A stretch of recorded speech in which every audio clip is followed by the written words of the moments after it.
Okay. Best album find. And this is actually true New Dad Rock because it came from the daughter of my friend. My friend sent it to me and he said, we're probably too old for this, but have you heard of Joey Valence and Brae? The New Dad Rock! Dad by day! Podcaster by night! Host Keith and Steve, two college radio DJs in the 90s, helped expose bands like Nirvana, Pavement, and PJ Harvey. They went to shows, interviewed musicians, and reviewed albums for various Zions papers. They worked security at concerts and once, even did loading for Fish. Now, they're dads. Whether you want to explore lesser-known music or take a trip down memory lane, tune to the New Dad Rock. Join host Keith and Steve as they navigate the ages together, sharing a love of music across various areas and genres. Always well-intentioned, often well-informed, seldom boring. The New Dad Rock will expand your mind. You just dropping it on me live? Dude, when you gave me Facts was pretty good. You gave me a bunch of stuff early on in the 10s and 20s of our episodes. Are you saying I'm not giving you any good musical recommendations anymore? We've been historical. We've gone History Channel. So listen. I've been telling you, man, Hawkwind. Even though the guy's 82 years old, he put out an awesome album this year. Okay, I gotta check out Hawkwind again. But for every single listener, no matter your age, gender, musical interests, body mass, Joey Valence and Brae, it straight up sounds like the Beastie Boys.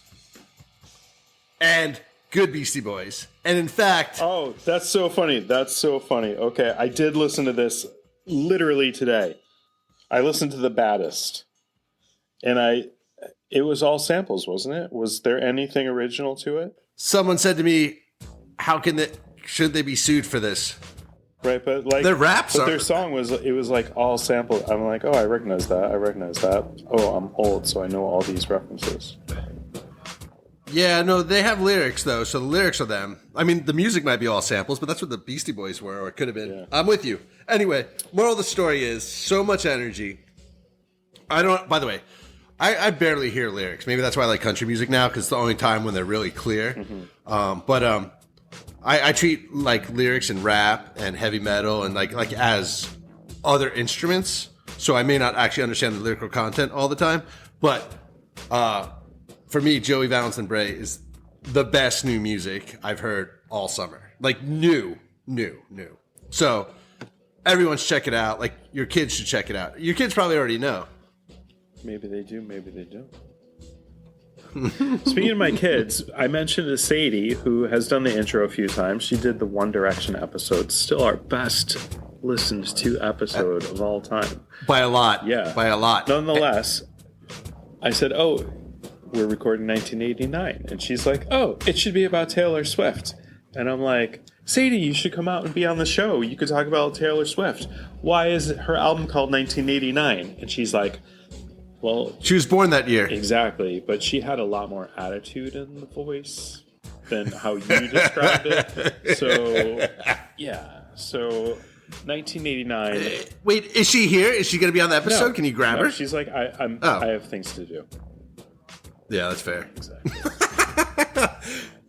Oh, why? By the way, part of the reason, besides having the best guest ever and being a great topic, because One Direction is so New Dad Rock.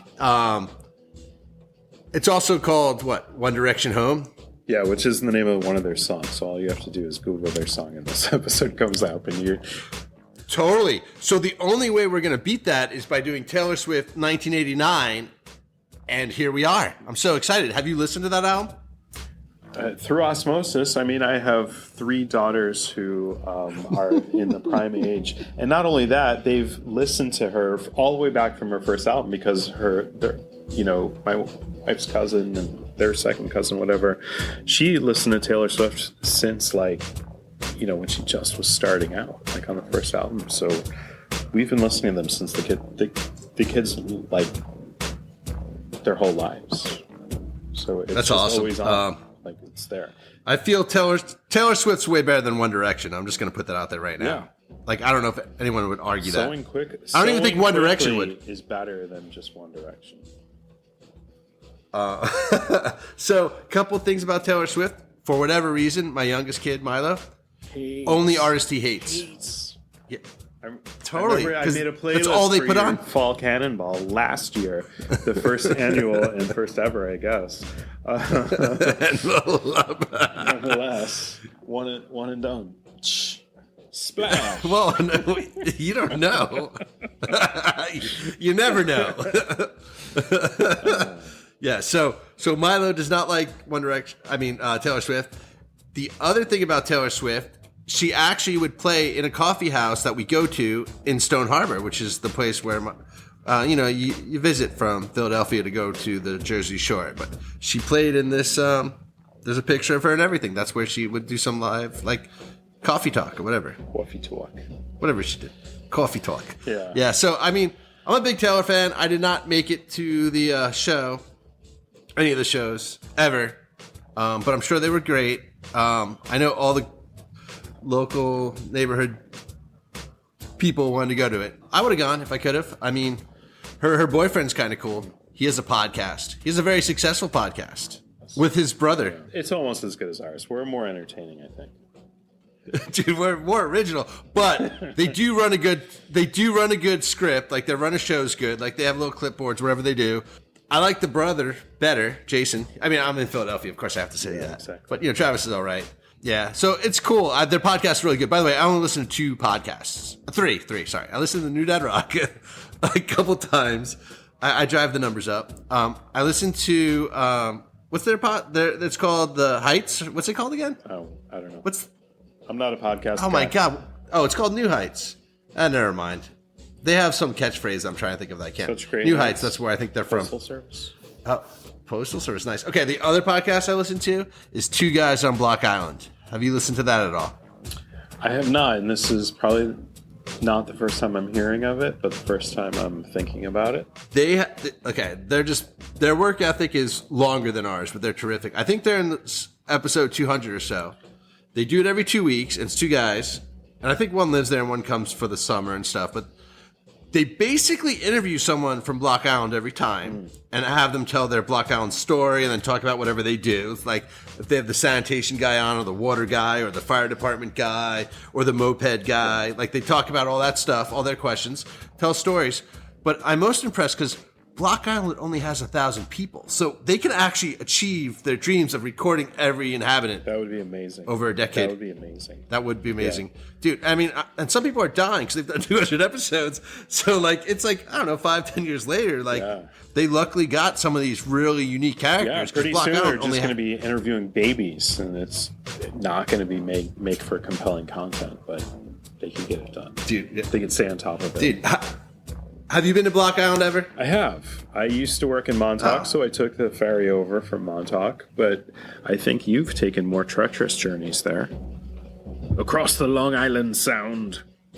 Dude, it is. It's crazy. It's like 30 miles. It's you're in the ocean. Yeah, you're in the Atlantic Ocean. Like, as far out as you can go from New York, and the next thing you can hit is what?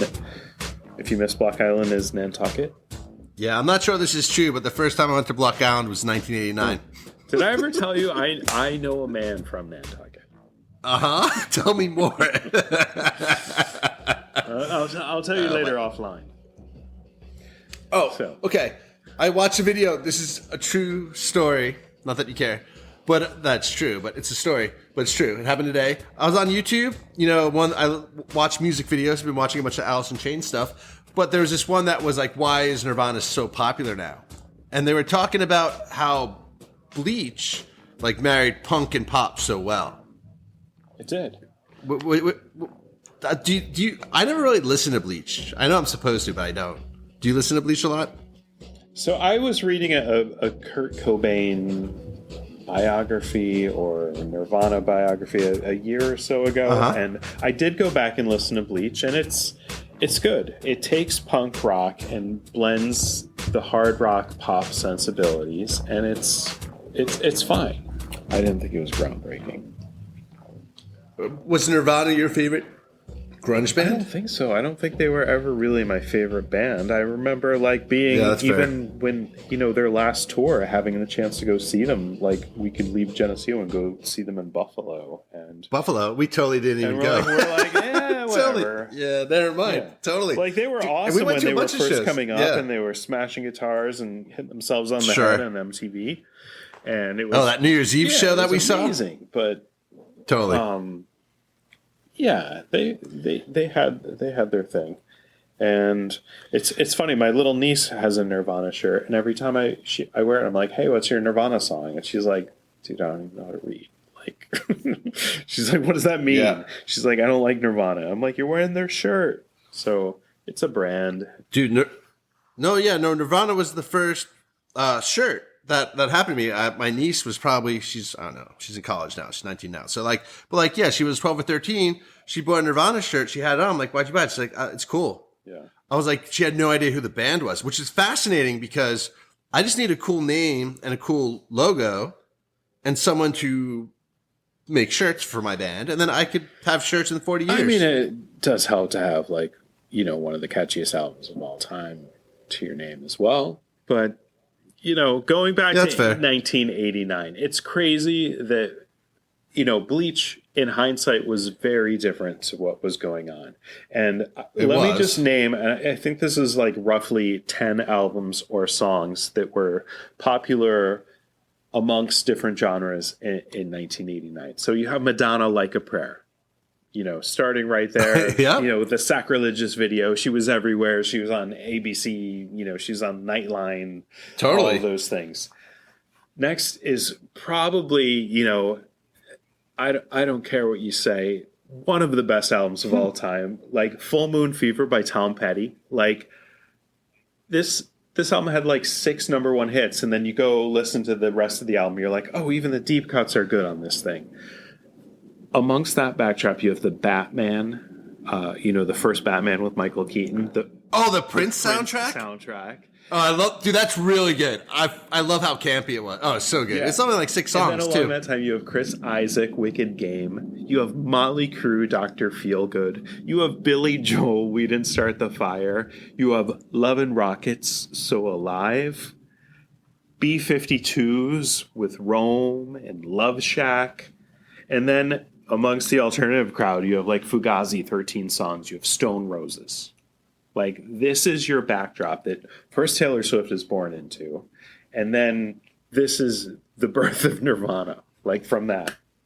There's 3 things you did not mention. And for me, they are just so critical. It's Depeche Mode, Personal Jesus. So the Violator album comes out, right? Or at least the single does. Love Song by The Cure. So is that Disintegration? Yeah, Disintegration. Which has to be, I mean, there's a bunch of good albums, but Disintegration has to be the best song by song by song album. 11 songs. Disintegration is my favorite Cure album. In fact, when I Yeah, it has to be started exactly buying vinyl again, 10 years ago, that was one of the first records I bought. Nice. Oh, yeah, totally. Okay. Disintegration, The Cure. Totally. Possibly a top 10 Desert album for me. It's long enough. But then, the craziest one is, it's the Nine Inch Nails' first album. Trent Reznor's Pretty Hate had like a whole Machine. single. Pretty Hate Machine is out. Yeah. Yeah. Oh my, dude, that's crazy. That's crazy. Okay, I was possibly born in 1989 like Taylor Swift. Because Pretty Hate Machine and Disintegration by The Cure and Violator by Depeche Mode, I don't know if you can't be resurrected if you weren't alive before, but I was probably born in 1989. Yeah, I get it. And, so while you're listening to that on the pop side, I'm listening to the kind of mirror image of that in the industrial side of it. So Trent Reznor and Nine Inch Nails ultimately went to industrial, but at first they weren't. But I was listening to like Ministry, Mind is a Terrible Thing to Taste, and Skinny Puppy, Rabies. My favorite album. I mean, 2 high points in industrial music right there. And, I continue to play those throughout college to annoy people at our parties.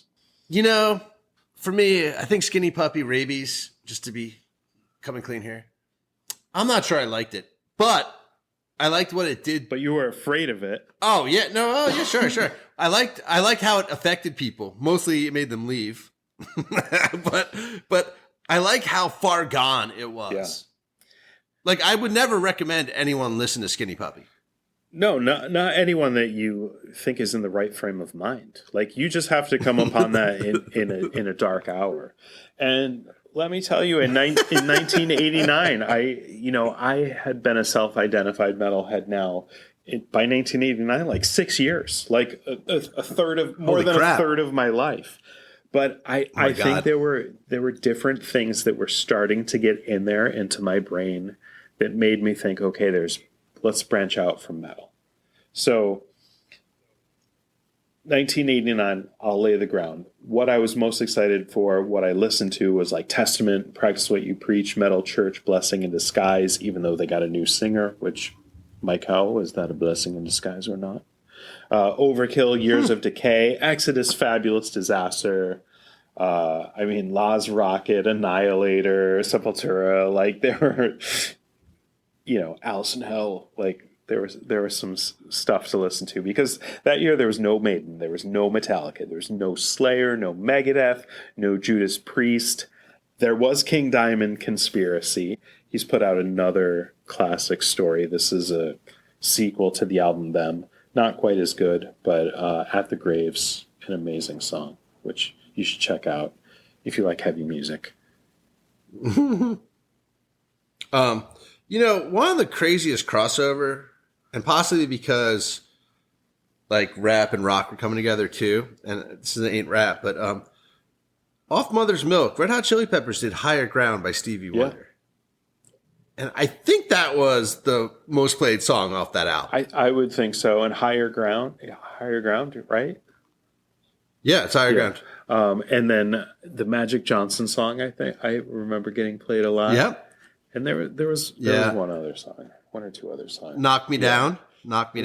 Yeah. They also did the Fire cover of Jimi Hendrix. Exactly. So yeah, they were in the underground skateboarding community that I was adjacent to. They were popular. Other bands that listened to at the time, speaking of crossover, was Faith No More, The Real Thing. I had mentioned Faith No More before. Is that Epic? Yeah. So is that the fish flopping video? So oh my God. Faith No More, The Real Thing, which this is an album I was excited for, but I was a little disappointed because they got rid of their original singer, Chuck Mosley, who's a terrible singer, by the way.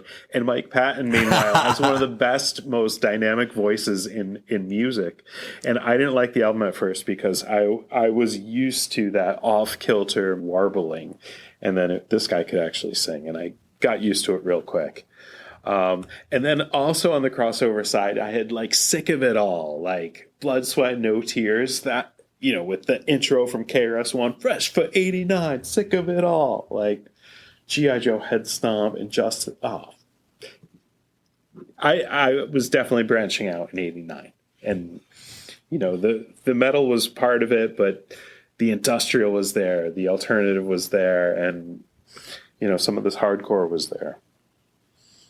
Dude, you know what I enjoyed about 89? This band, Milli Vanilli. They were singing a song called Girl, You Know It's True. Ooh, you can sing it for them. Totally. But basically, a hard drive skipped. So it turns out that they were lip syncing to their songs live. This was a huge controversy, right? Is this 8 years after MTV started and you have these bands, there's like two good-looking gentlemen singing a song, Girl, You Know It's True, and all of a sudden, it starts over. Yeah. Dude, I don't think they handled it that well. Like, there's different ways to handle it, but because it's the first time, so, like, they didn't know what they should have done. They should have just started pretending they were scratching it. Or it was like a cool remix or something. But, yeah, you don't expect it, and I don't know how you could hide the shock on your face. And dude, what a fall from grace that is. Yeah. That's just amazing. Well, think about that era, and that's where CDs started to become ubiquitous. I mean, I didn't have a CD player until 1990, but by 89, a good number of my friends had CD players. Oh my God. I don't actually know when I got my first CD player, but you're right though. But, so you're saying, I was buying records. You're right. I had records and a tape player, and I must have added the CD player later on. Yeah. Yeah, it's totally right. Speaking of which, my good friend Chris, he's the kid who had the CD player first. He had he had a wide range of music he enjoyed, but a couple things he had, swear to God, Primus Suck on This, Beastie Boys Paul's Boutique, and the Ramones Brain Drain. Yeah. Those are three that I would still listen to, and Paul's Boutique for obvious reasons. And I remember listening to it, and Becky Rio's she had a Ford LTD in there. You can sit 4 people across in the bench seat on that thing, and just that was how you were supposed to listen to it. And I liked it, but I don't think a lot of people like that album because it was such a departure from License to Ill. But still, that holds up today. If we're talking about albums we still listen to, the first Primus album, that live album, Suck on This, that's all you need to know about Primus. It really is. Yeah. And what was the third one you said? Ramones, Brain Drain. This album is genius. I do you know why? I'm going to go with the Stephen King Pet Sematary tie-in. All right, so there are 2 songs on this album that it's known for. One is Pet Sematary, which is from the movie Pet Sematary, which came out in 1989 or whatever. And that's great for a Halloween playlist. They also have the song "Merry Christmas, I Don't Want to Fight Tonight," which is a off-kilter, alternative, Christmas song. So every year they get played for that. So those 2 songs right there guarantee that album gets played. Genius. But dude, yeah, you've totally... Genius marketing. Yeah. So what you're telling me is I need to release an album that has a Halloween song on it and a holiday song on it sometime in the summer so I can get the song of the summer as well. That's the trifecta of music, right? I mean, if you can get some fireworks or Independence Day worked in there. Oh, Independence Day. That's 100% what it is. So I need you nailed it. You can get a Bastille Day song in there too for the French crowd. No. I'm not a French band. Yeah. I don't know. I still have the Olympic hangover. I know it's been weeks at this point, but I still think back. I felt like I was in Paris for 2 weeks. Did you? Did you watch any of it? Or I'm sorry, what did you watch that you liked? The best part of the Olympics for me was they had synchronized 3-meter diving, and the Chinese team, I'm not kidding you, was Long and Wang, and they won the gold medal. You can look this up. I was spit all over my computer, which would have been bad. I had no idea, dude. I know they got a lot of medals in diving, but I didn't know it was because they had a long Wang. That was the pair. It was synchronized. So it was 2 of them. One was Long. One was Wang. Jesus. Yeah. Dude, they did this on purpose, dude. They could have reversed the names, right? But they didn't. Well, but why? No, it's alphabetical. You have to go. You have to go in that order. I don't know. That's amazing. So and then there was the guy, and then there was the pole vaulter, but that's another story. Wait, the which one? The guy who rubbed his junk on the pole, he was flipping over and knocked it over. Dude, I didn't see any of this. It's amazing the Olympics you virtually attended, the ones I got. I basically watched women's soccer because the men's soccer team got knocked out pretty early on. Literally ended. For me, the Olympics were over the second day of the Olympics because of the way the soccer's played. But they were knocked out. Women did really well. Loved their gold medal game. Dominated. So, I mean, it was 1-0, I believe, at the end. But it was a good game. I saw the second half. The men's basketball team was fun to watch. And watching that last game against France when Steph Curry hit the 3 threes in the last minute and a half. Woo, baby, night. Yeah, why wasn't he MVP? Is there an MVP in the Olympics? I thought it was LeBron got it. LeBron? Fuck, yeah, that's so fucking lame. Steph doesn't need it. He gave 2 to Kevin, but Durant during his golden, State Warrior years. Yeah. So Steph's not that guy. He's a team player. Also, I will say LeBron did lead the team. He had some crazy moves. You're like, people play basketball. He looked like he was on a playground. He was so... Because he's not even the biggest guy anymore. There's so many taller people. And so many, old.